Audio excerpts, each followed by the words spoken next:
In 2011, Andy Johnson obtained all the necessary government paperwork before building this stock pond on his 8-acre ranch in Wyoming. He worked with the state, the local government, got all the sign-offs he needed, and created a pond in his front yard. And since we've built the stock pond, not only does our livestock benefit from it, but we've had eagles, we've had blue heron. Former federal regulator Ray Cagle Jr. insists the pond benefited the environment. It had the added benefit of creating quite a bit of nice habitat for fisheries, wildlife, waterfowl, and wetlands in general that were created because of the pond. Johnson says it even filtered the water from 6 Mile Creek that he was using and made it cleaner. But none of that was good enough for the Army Corps of Engineers or the Environmental Protection Agency. The EPA demanded that Johnson dismantle the pond in 30 days in the dead of Wyoming winter or face serious fines because they said he'd done serious wrong. Jonathan Wood of the Pacific Legal Foundation. He should have asked their permission first, and for having not done so, they demanded he remove the environmentally beneficial pond or pay up to $20 million in potential fines. The EPA has came in and threatened to take everything that we've ever known. More than his money was on the line.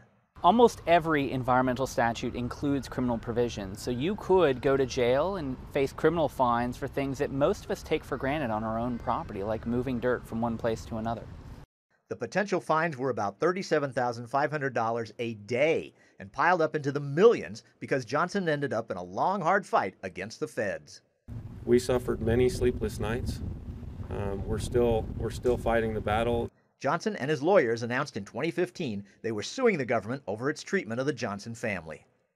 And seeing what the EPA is doing to this family, it made me so angry. How much power do we want to give unelected, unaccountable bureaucrats?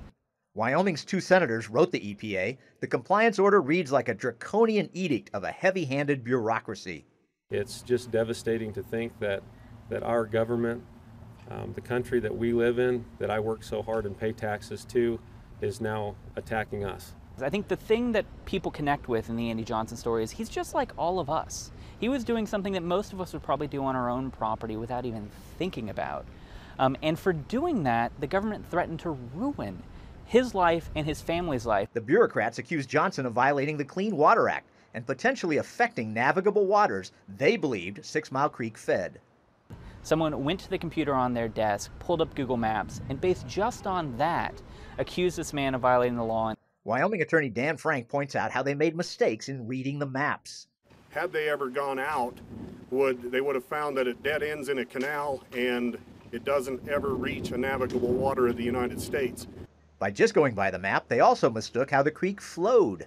They assumed the water was flowing uphill. If they had gone out and looked at the property, they would have found the water flowing the other direction. The only thing that makes sense from my experience as a former federal regulator is that the government quite often, in my own personal experience, does things that don't make sense.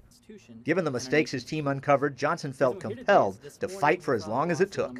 I decided that I was not going to tolerate our government telling us exactly what we can and can't do on our private property.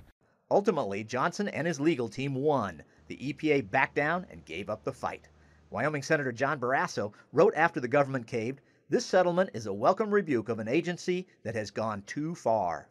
The government has incredible leverage over you. They can ruin your life and ruin your family's future if you don't do whatever they say. That's why it was extremely brave of him to fight back and say, no, you've exceeded your power. I haven't done anything wrong. In the end, the EPA didn't get even $1 from Johnson, and the pond still exists, still benefiting the environment, which you think the Environmental Protection Agency would appreciate. Paul Strand, CBN News, reporting from outside the EPA in Washington.